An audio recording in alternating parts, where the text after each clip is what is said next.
Behold, we see the finished work of the sourdough right here. We're going to teach you how to get to this from this. Let's get started.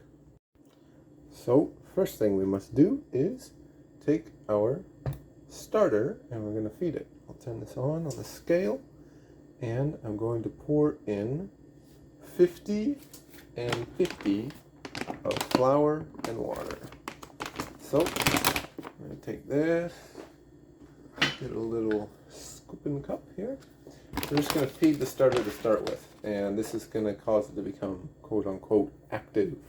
When it's active is the best time to feed it. So I'm going to dump it in until I get 50 grams in there.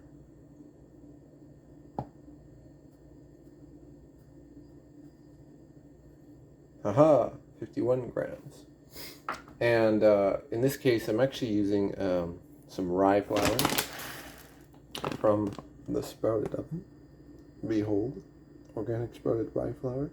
And I'm choosing to put inside of my starter some rye flour, which will probably change in the future. But you can use white flour, you can use any other kind of flour you want. I use rye flour.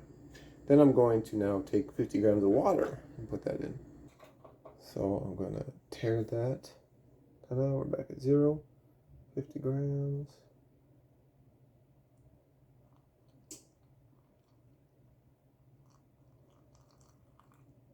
About 50 grams. There you go.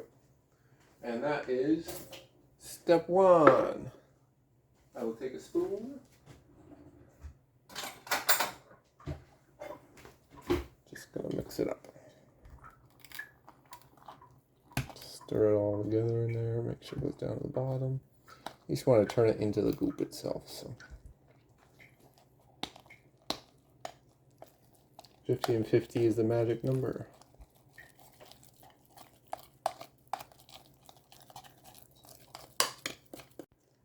And you're going to let that sit until it is doubled and bubbled. And at that point, it will be ready to go, considered active. What I'm going to do is I'm going to take a cloth and I'm just going to cover it like that, and it's going to stay like that so nothing gets in, but I don't want to suffocate it by sealing it. If I seal it, it will not have any air to breathe and it'll get really bad.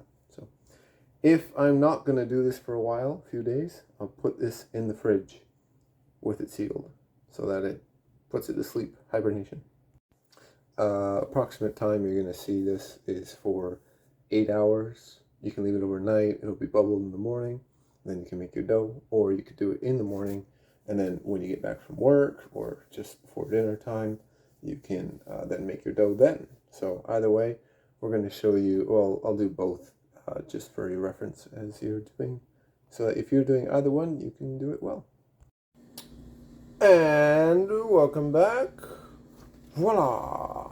It is now 8 hours later, or possibly after work, or the next morning, and your starter has risen and looks kind of like that. Like, it's got a lot of bubbly stuff in there. Obviously, because this is rye, it doesn't look exactly like it, but it's pretty airy in there. So if I was to mix this all around, I'd compact it.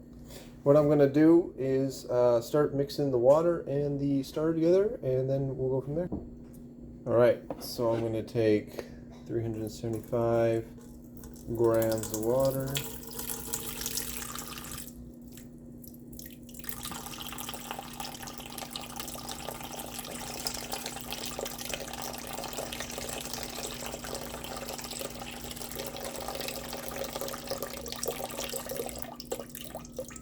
Right there. Almost nailed it. And I'm going to take the starter and I'm going to take up to 100 grams is the recommended. So again, take a look at that. Yeah, so just to clarify, if you started this in the morning, like if you fed it in the morning, in the last little section, if you fed the starter and then covered it in the morning, when you get back from work or that evening, you can do this part. If you did this at night before you went to bed, then you could do this in the morning, which are great ways. But really, it's just like you need about 8 hours or so for it to start up. Anything from 50 to 100 grams. I just like doing 100 all the way because I want more sourdough in this involved here. All right. See if I can nail it. This is the hardest part to nail. Come on. Yes! Yes! I nailed it! Alright, so you're going to take that 475 grams mixture and we're going to put it into our handy dandy rotatey. Oh, I got to plug it in. Hold the phone. Yzma. Okay.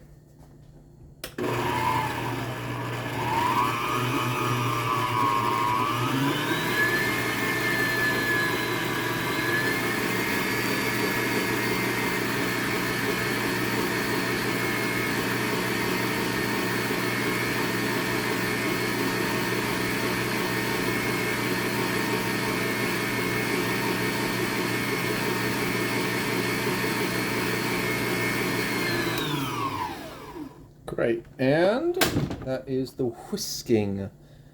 Good job on the whisking of the flour. I'm going to just shake it out and we're going to go back to the weighing board. In olden days, they would pan for gold. In this case, you pan for sourdough, but none comes because we have to now do another round of measurements. Hooray, measurements. We're going to do actual flour now. 500 grams of that stuff.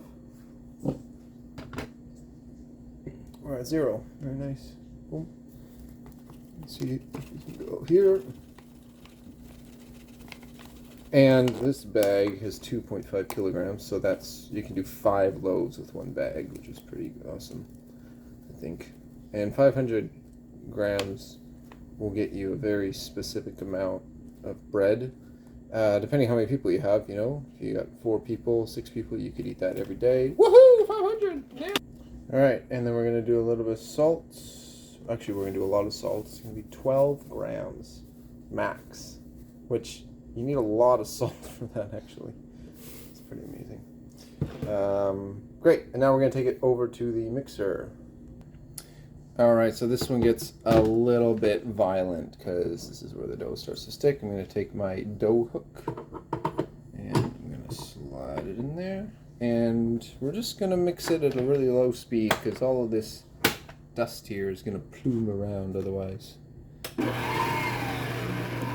Remember, it gets pretty violent if you go fast, so careful.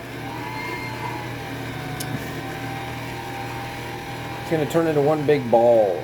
This is just because the ratios we've done are correct.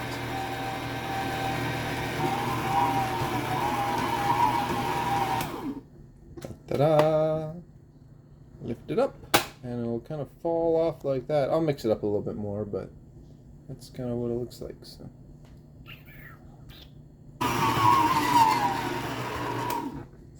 Alright, so this is now where we begin the 2-hour process, and this is still during the second sitting of doing this, like second time of us approaching this. First we fed it, and now we've made the dough, and we're going to spend the next 2 hours getting this dough into the stretch and fold maneuver. So I'm going to take this, I'm going to put it inside a container, and every 30 minutes I'm going to stretch and fold the dough, and I'll do it 4 times, ideally.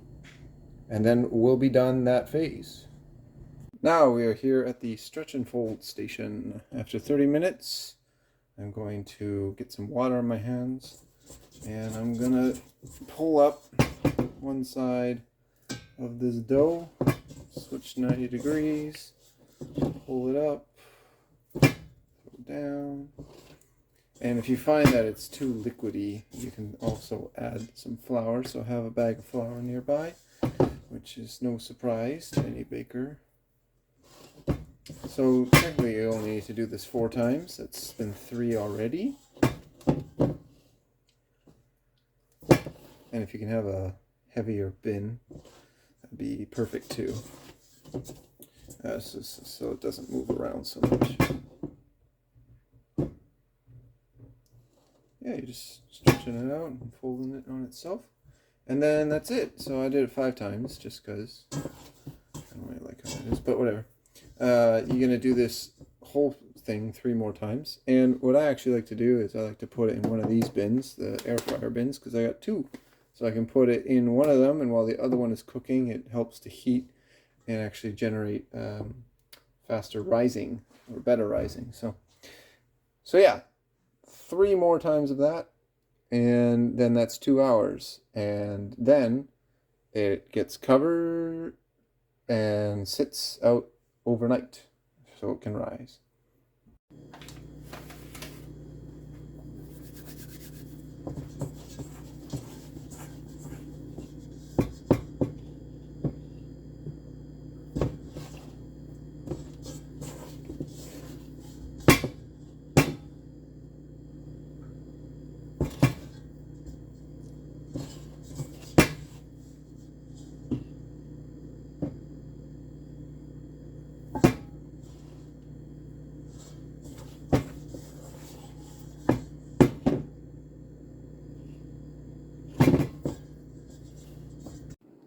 So we're now into phase 3 of the sourdough making process.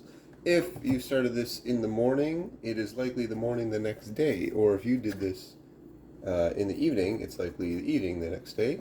And we're going to do the last part, which is take this little jiggly guy, and we're going to put him into here. So first thing we're going to do is take some flour. I don't know why I do this. I think it's just for decoration. Sprinkle it in there. Also maybe helps it not stick. This is a towel inside a little metal bowl. Behold. And this is going to go in the fridge. So I'm going to take this all out. You see that this is actually pretty stringy in here, which is how you want it to be. Because that means that it's risen over 10 hours or 8 hours or something like that.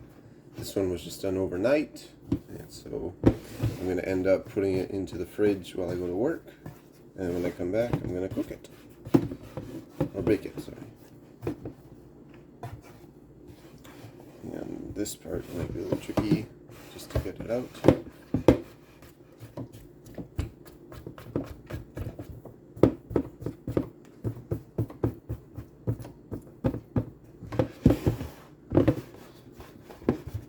And my goal here is to get it out without destroying the top. Very difficult, as you can see, but you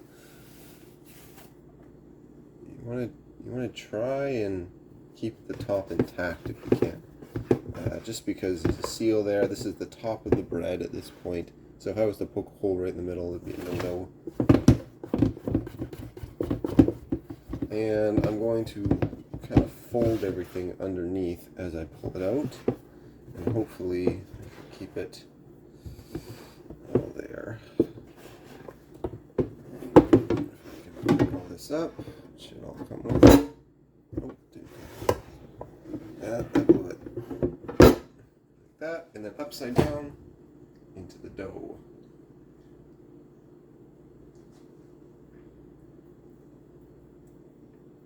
So now the top is on the bottom, and that is going to be the part that we eventually bake at the top, but you have to invert for this one, because when I put this into the fridge, I don't actually know what's going to happen. I just know I do it, and it comes well. But when I take it out of the fridge, I'm going to take this whole thing and I'm going to flip it onto the pan that I'm going to bake it in. And then the top will be exposed upwards, and yeah, that's what it will look like. So make sure you wash off your fingers before you lick them. Very important. And yeah, so this goes in the fridge covered. I'm going to cover it with a towel for about 10 more hours. I'm just going to do it until after work, and then we'll bake it. It is oven time. If you are watching this, it is now 10 hours later after you put it in the fridge, the sourdough. And if you started this in a morning, theoretically, this would be after work the next day. If you started it at night, you could do it the next night if you're really on it, but it's probably the next morning, in 2 mornings from then. So that might be complicated, but just, yeah, do it as it comes. Behold, now we have taken the sourdough dough out of this unit, like Lazarus with the grave clothes. Woo! And as you see, it's empty. And I have cut some parchment paper, and we have put it into our pumpkin ceramic stoneware. And so I am going to preheat to 500. And, well, you preheat 500 first, and then once it's in, then you put it down to 450 and bake it at 450. So, and you do that for 30 minutes. Yay! Aha, you have reached the fateful time. 450, and it's been 30 minutes. Now, we are going to take the lid off. Why do we do this, you ask? So that the top browns. And we'll do another 15 minutes. That smells good. And in 15 minutes, we will take it out to cool. And now we are finished the baking. Let us look at the beautiful bread.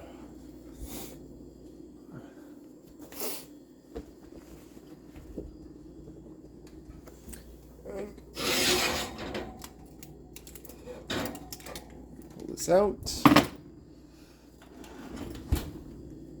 And there she is.